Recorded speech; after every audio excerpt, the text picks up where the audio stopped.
1958 نفر به دنیا آمد که ایجادیاتش تمام دنیا را تکان داد. نفر به دنیا آمد که تنها با قلم توانست زندگی هزاران نفران را تغییر دهد. نفر به دنیا آمد که پس از 1165 سال ایجادیات او تا حال در روی زمین جاویده است. این هم باشد استاد ابا عبدالله رودکی می باشد. بیهوده نگفتند آن کس که شعر داند که در جهان صاحب قران شاعری استاد رودکی است.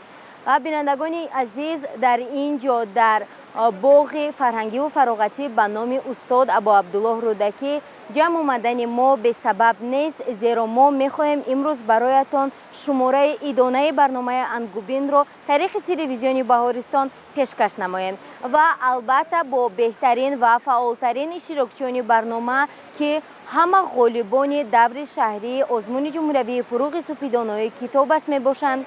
میخواهیم تا بهرتان یک صحبت خوب داشته باشیم در اطراف حیات و ایجادیات استاد ابا عبدالله رودکی و همه ما میدونیم که عین زمان اشتراکچیان برنامه در گوشه و کنار گوناگون این باغ خیلی زیبا جمع آمدند و از این رو ما نیز وقت رو دراز نکرده به نزد هر یکی آنها میرویم. با ما باشید.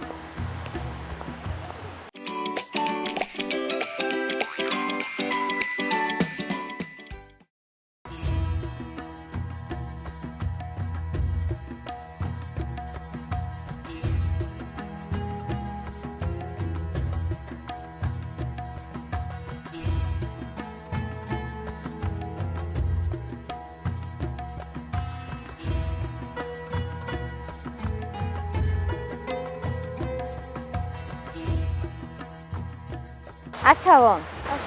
بینندگان عزیز، این نفر یکی از اشتراکچیان برنامه انگوبین می باشند که تنها در سال 2023 در برنامه ما اشتراک نمودند ولی نتیجه های به نهایت خوب و نظررس نشان داده ایستادند. انیخترش مهراب نیز یکی از اشتراکچیان فعال آزمون جمهوری فروغ سپیدان‌های کتاب است در سال 2023 می باشد و عین زمان ما با مهراب در اینجا صحبت میکنیم. هم مهراب؟ خب مهراب، با همراهی کی اومدید شما؟ من با همراهی مادرم به اینجا با باغ استاد رودکی آمدم. خیلی خوب. درباره نام و نسب پوره استاد ابا عبدالله رودکی یگان چیز گفته میتوانید؟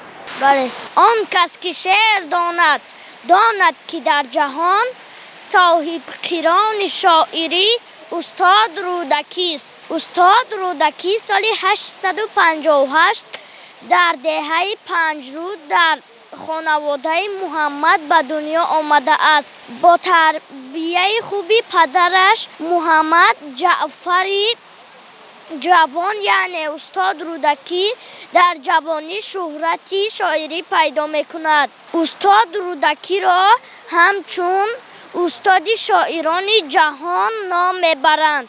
از این رو من میخواهم در غزلی درباره دانش ایجاد کرده استاد را بخوانم. مرحمت.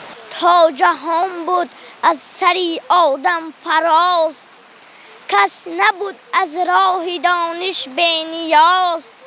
مردمانی بخردند در هر زمان، راه دانش را به هر گونه زبان.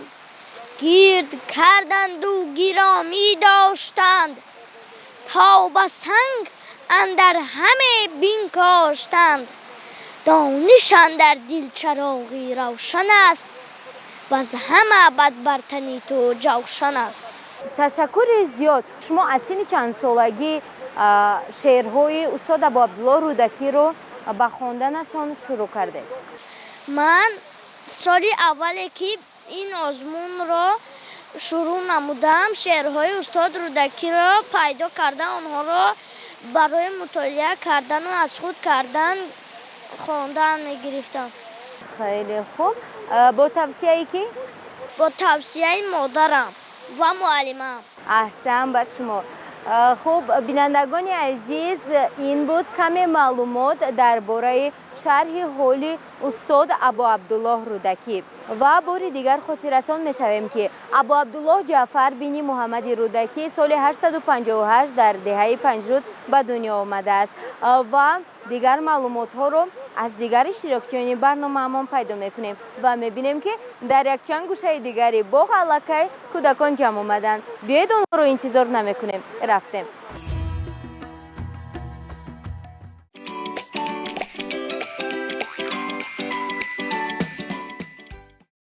بینندگان عزیز، چطوری که می‌بینیم در این گوشه باغ ابراهیم و مصطفی در یک جا نشستند و درباره چیزی صحبت میکنند، ولی آنها پیش از آغاز کردن برنامه میدونستند که موضوع برنامه امروزمون درباره حیات و ایجادیات استاد ابا عبدالله رودکی است. بیاید به نزد آنها میرویم و موضوع را ادامه میدهیم. سلام بچه‌ها. سلام. خب میگفتید که همراه درباره چی صحبت داشتید؟ شعرهایمان را تکرار داشتیم.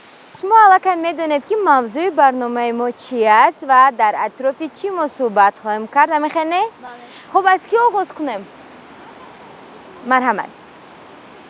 و بینندگان عزیز، اکثریت شما الان با ابراهیم و مصطفی رستم شناس هستید و باز هم قید کردن به مورد است که ابراهیم و مصطفی هنوز از سالهای اولی پیدایش برنامه انگوبین در برنامه اشتراک نموده بودند و همزمان آنها به نهایت کودکان فعال جامعه هستند. خب اکنون شما ادامه دهید. استاد ابا عبدالله جعفر رودکی سال 858 در پنجرو تولد شده است. شاعر قصیده های شکایت از پیری، مادر ما، قصه کلیله و دیمنه، سینبا نامه و غیره را ایجاد نموده است. این شاعر بزرگ که پایه های ادبیات اصیل تاجیک را به زبان فارسی در عصر ده گذاشته بود، شخصیت فوق‌العاده بود. وی در 8 سالگیش به گفتن شعر آغاز نموده آواز خوش و دلکشی داشته است و خلق با او رغبت زیاد کردند. شهرت شعر و آواز خوشی رودکی از زادگاهش پنجرو تا به سمرقند به درگاه بخارا می رسد. او در دربار بخارا بنا به گفتش بزرگی و نعمت می یابد. کرا بزرگی و نعمت ز این و آن بوده، مرا بزرگی و نعمت ز آل سامان بود. رودکی در شعرش با درد و علم و حسرت زیاد از سراسر سودن و ریختن دندانهایش که مثل چراغ تابان، ستاره سحری، در و مرجان و قطره باران بودن نیز خبر داده است. چنین به نظر می رسد که شاعر علاوه بر مصیبت پیری، سفیدی موی، فرو ریختن دندانها، ناتوانی جسمانی و برجاماندگی بر اثر مصیبت سخت زمانه، تنهایی و بیچارگی و بیچیزی و بیکسی کشیده بوده است. چنانکه شاعر می گوید: مرا بسود و فرو ریخت هرچی دندان بود، نبود دندان لابل چراغ تابان بود. سپید و سیم زده بود و در و مرجان بود، ستاره سحری بود و قطره باران بود. یکی نماند کنون زان همه بسود و بریخت، چه نحس بود همانا که نحس کیوان بود. نه نحس کیوان بود و نه روزگاری دراز، چی بود منت بگویم قضای یزدان بود. جهان همیشه چو چشمه گیرد گردان است، همیشه تا بود آتش گیرد گردان بود. همان که درمان باشد بجای درد شود، و باز درد همان کز نخست درمان بود. کهن کند به زمانه همان کجا نو بود، و نو کند به زمانه همان که خلقان بود. دل به خزانه پرگنج بود و گنج سخن، نشان نامه ما مهر شعر عنوان بود. خب تشکر زیاد بینندگان عزیز. این بود قصیده شکایت از پیری استاد ابا عبدالله رودکی که عین زمان ابراهیم رستم برای ما قرائت نمودند و بعد اینک بلندگویک را به مصطفی میدهیم. مصطفی خوابتان نبود؟ خب شما چی میدونید؟ دلا تا کی همه جویی منی را، چی داری دوست هر زد دشمنی را. چرا جوی وفا از بی وفای، چی کوبی بیهوده سر دهنی را. ایا سوسن بناگوشی که داری، بر اشک خویشتن هر سوسنی را. ببخشا ماه من بر من ببخشا، مکش در عشق خیره چون تنی را. بیا اینک نگه کن رودکی را، اگر به جان روان خواهی تنی را. تشکر زیاد. خب باز چی میدونید؟ هر باد که از سوی بخارا به من آید، با بوی گل و مشک و نسیمی سمن آید. بر هر زن و هر مرد کجا بروزد آن باد، گویی مگر آن باد همه از ختن آید. نی نی ز ختن باد چنین خوش نوزد هیچ، کان باد همه از بر معشوق من آید. ای ترک کمر بسته چنانم ز فراقت، گویند قبای تو مرا پیرهن آید. هر شب نگرانم بی من تا تو برآیی، زیرا که سهیلی و سهیل از یمن آید. خواهم که بپوشم صنما نام تو از خلق، تا نام تو کم در دهنی انجمن آید. با هر کی سخن گویم اگر خواهم و گر نه، اول سخنم نام تو اندر دهن آید. تشکر زیاد.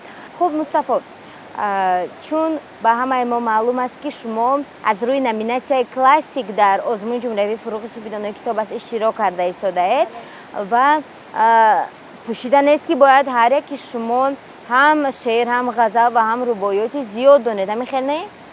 از این رو میخواستم از استاد ابو عبدالله رودکی شما رباعیاتش را قرائت نمایید. با داد قناعت کن و با داد بزی، در بندی تکلف مشو آزاد بزی.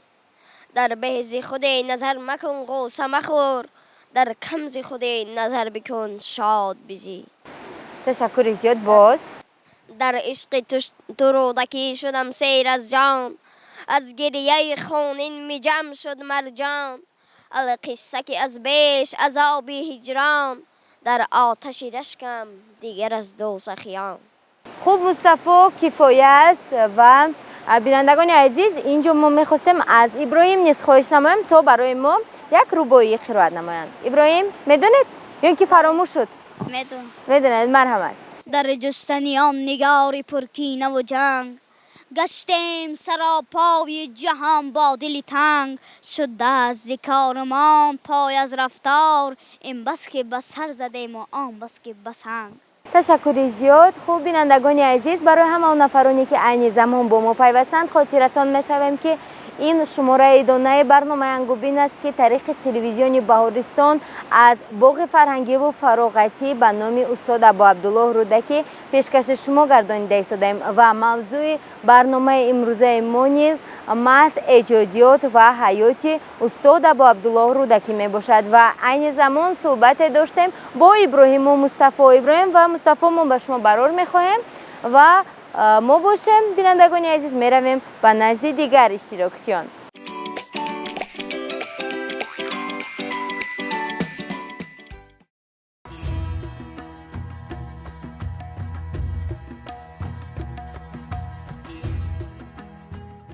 بینندگان عزیز، برنامه ما ادامه دارد و همصحبتان نوبتی ما هستند گردآفرید و فیضی گل که به نهایت دختران فعال و همزمان غالبان دور شهری آزمون جمهوری فروغ صوفیدانه کتاب است در سال 2023 هستند و فکر میکنم که صحبت با آنها خیلی جالب خواهد بود. همین خیلی نه؟ بله. خب کدومی از شما کلانتر هستید، گردآفرید یا اینکه فیضی گل؟ من کلانتر هستم. خوب فیضی گل، به فکر ملکت شما میدونید که ما در اطراف زندگی و من ایجادیات استاد ابو عبدالله رودکی صحبت میکنیم و شما چه گفتن میخواهید؟ استاد ابو عبدالله رودکی سردفتر ادبیات کلاسیک میباشد. خیلی خوب. از ایجادیاتش چی میدونید؟ غزل ها میدونم. دل و توکای همه جویی من را، چی دوری دوست هر زد دشمن را. چرا جوی وفا از بی وفای، چی که بی بیهوده سرد آهن را. ایا سوسن به نوگوشی که داری برشک خیشتن هر سوسنی را یکی زین برزنی نوراه باشم که در آتش نشانی برزنی را دلی من ارزنی عشقی تو که چی سوی زیر که ارزنی را ببخشا ماهی من بر من ببخشا مکش در عشق خیرت چون من را بیا اینک نگه کن رودکی را اگر به جان روان خواهی تنی را. تشکر زیاد. خوب گرد و فرید، شما چی گفتن میخواهید؟ من میخواهم که از استاد ابا عبدالله رودکی یک غزل را قرائت نمایم. مرحبا. هر باد که از سوی بخارا به من آید با بوی گل و مشک و نسیم سمن آید بر هر زن و هر مرد کجا بروزد باد گوی مگر آن باد همی از خوتن آید نه نه زی خوتن باد چونین خوش نوزد هیچ کن باد همی از بر معشوق من آید ای ترک کمر بسته چنانم ز فراقت گویند قبای تو مرا پیرهن آید هر شب نگرانم به من تا تو برایی زیرا که سهیلی سهیل از یمن آید کوشم که بپوشم صنما نام تو از خلق تا نام تو کم در دهنی انجمن آید با هر کی سخن گویم اگر خواهم و گر نه اول سخنم نام تو اندر دهن آید. تشکر زیاد. باز یگان چیز دیگر علاوه کردن میخواهید؟ فیضی گل؟ من از استاد رودکی روبایی نیز میدانم هیچ شادی نیست در این جهان برتر از زیدوری روی دوستان هیچ تلخی نیست در دل تلختر از فراق دوستان پرهنر. باز یک تا دیگر. مرحبا. گر بر سر نفس خود امیری مردی بر کور و کرر نقطه نگیری مردی نبود فتاده را پای زدن گر دست فتاده بگیری مردی. تشکر. باز میدونید؟ شعر میدونم. مرحبا.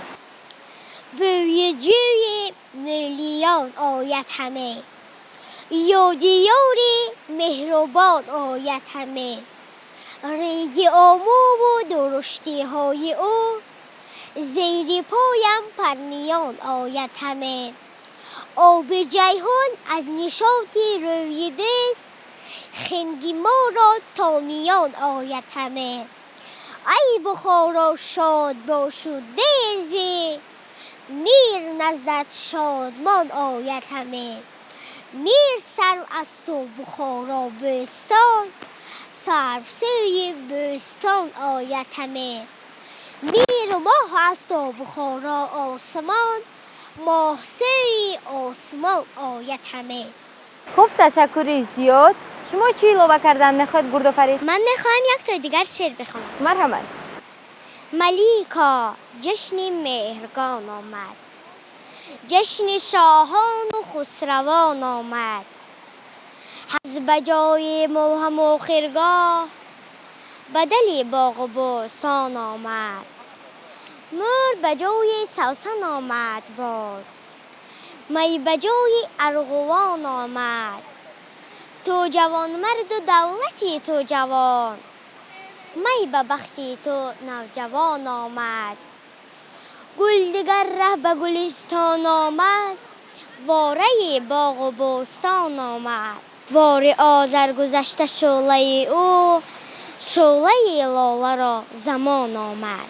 تشکر زیاد. یگان علاوه دیگر هم داره؟ میخوام یک تا ربایی بخونم. مرحبا. به روی تو خورشید جهان سوز مباد هم به تو چراغ عالم فروز مباد با وصل تو کس چو من بدآموز مباد روزی که تو را نبینم آن روز مباد. خوب، تشکر زیاد. به نهایت ربایی های خوب رو قرائت نمودید و غزل های گفته‌تان نیز البته خیلی لازمه بودند که از اشعار استاد ابو عبدالله رودکی پیشکشمان گردانیدید. و بینندگان عزیز، برنامه ما تا حال ادامه دارد و همصحبتان ما بودند اشتراکچیان و غالبان آزمون جمهوری فروغ صبح دانایی کتاب است در سال 2023 فیضی گل و گردآفرید خیرالله زاده. ما باشیم برنامه را ادامه میدهیم. با ما بودن را فراموش نسازید.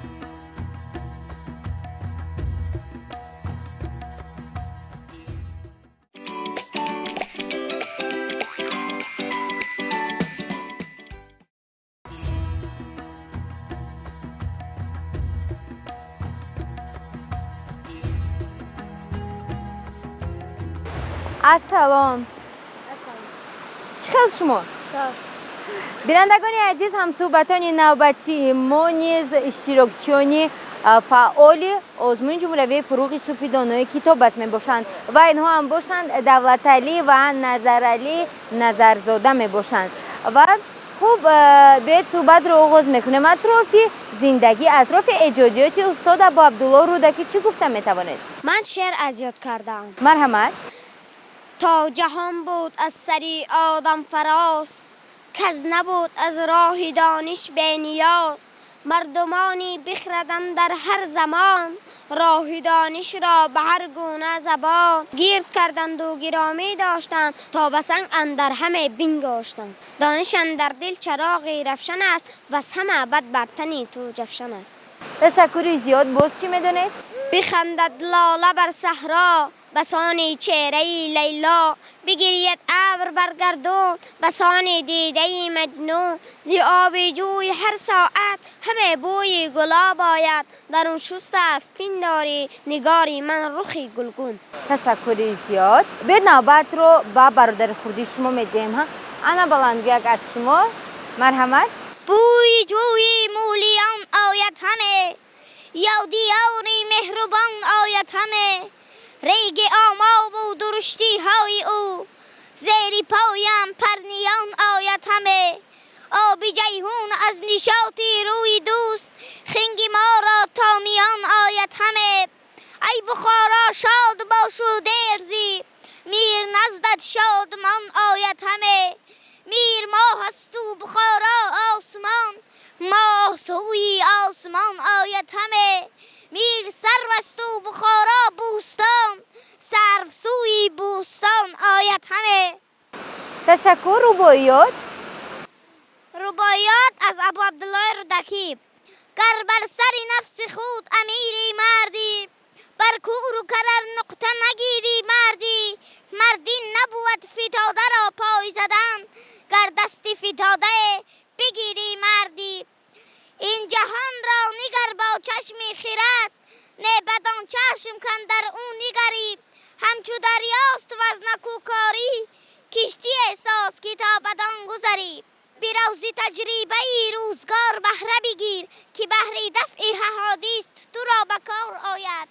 هر کی ناموخت از گذشته روزگار، نیست ناموزد ز هیچ آموزگار. تشکر زیاد. بینندگان عزیز، این زمان ما صحبت داشتیم با نظرزاده دولتعلی و نظرزاده نظرعلی که هر دو هم به نهایت اشتراکچیان فعال برنامه های تلویزیون بهارستان و چهاربینی های سطح شهر دوشنبه می باشند و ما باشیم صحبت خود را با دیگر اشتراکچیان ادامه میدهیم. رفتیم.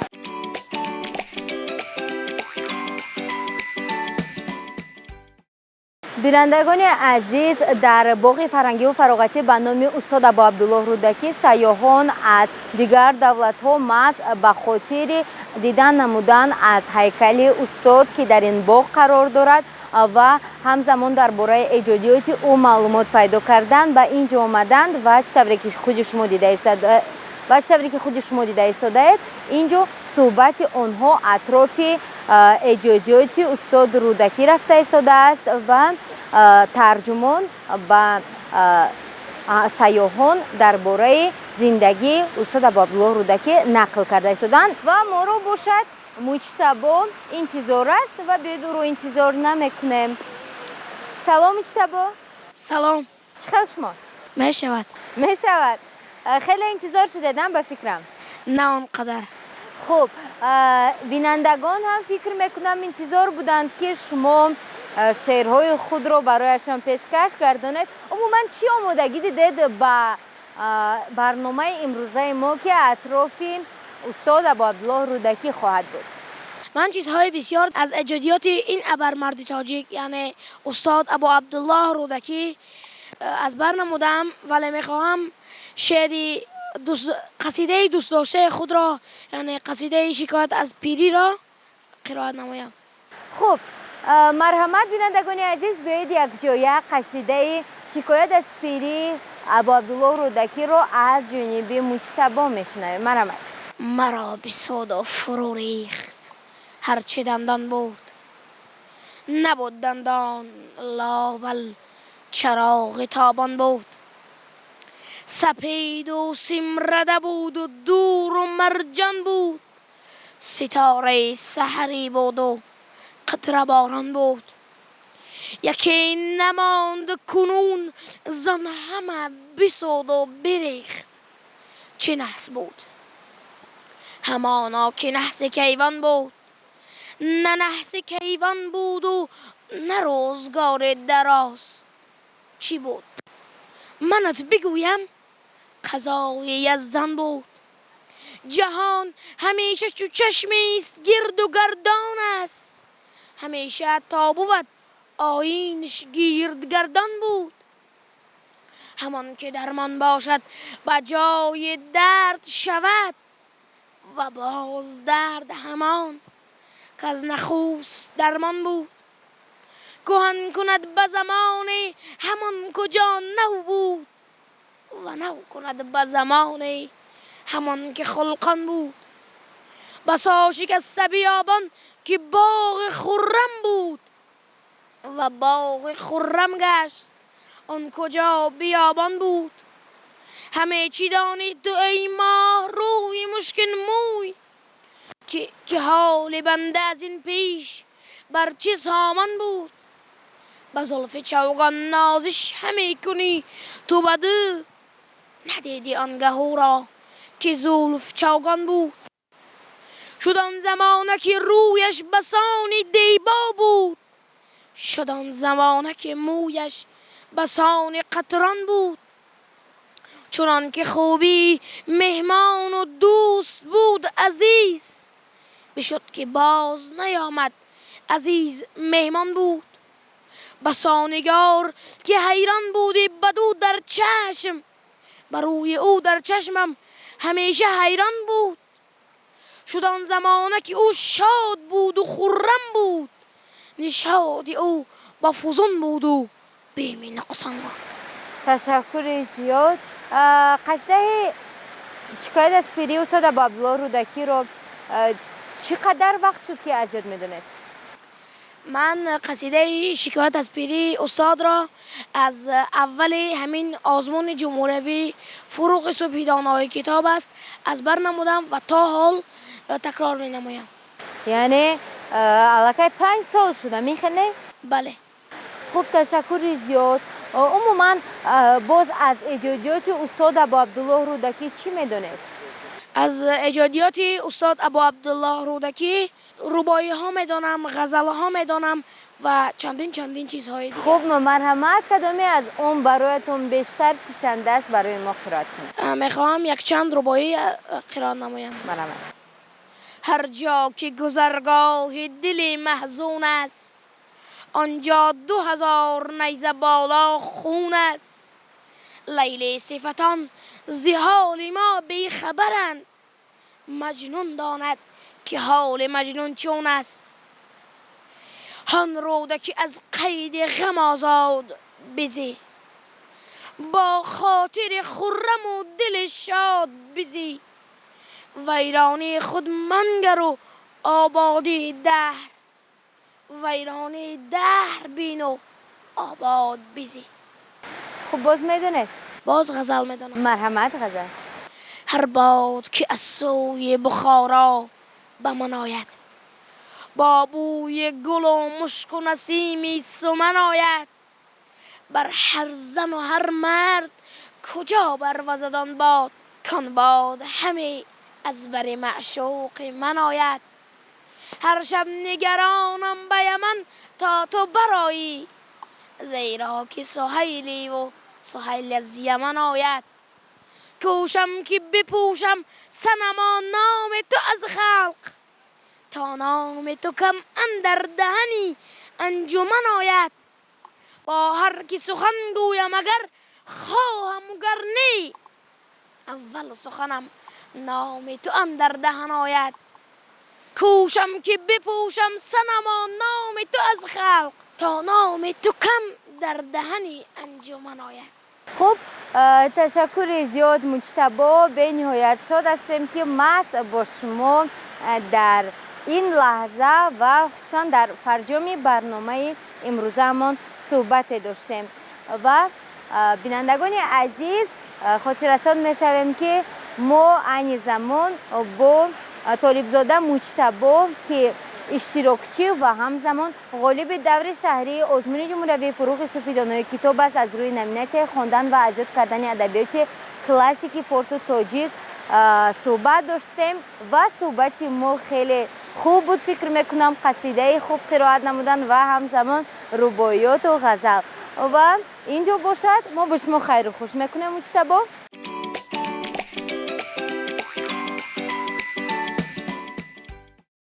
گر سری یابد به عالم کس به نیکو شاعری، رودکی را بر سر آن شاعران زیبد سری.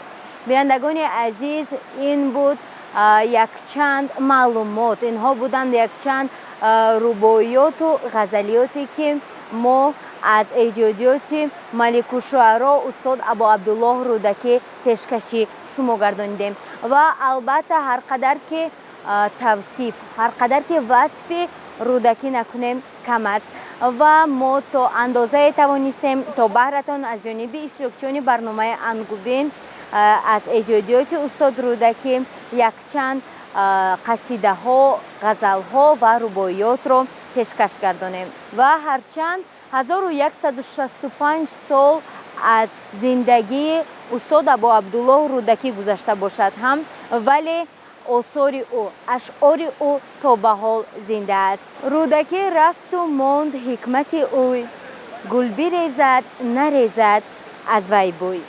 بینندگان عزیز اینجا برنامه ادانه انگوبین که بخشیده به حیات و ایجادیات استاد ابا عبدالله رودکی پیشکش شما گرداندیم به انجام میرسد و در برنامه های من بعد کوشش میکنیم تا بیشتر از ایجادیات شاعران بزرگ کلاسیک فارس و تاجیک و دیگر شاعران زبردست ایجادیاتشان را پیشکشتان گردانیم. اینجا برنامه ما به انجام میرسد و برنامه های جالب تلویزیونی بهارستان ادامه دارند.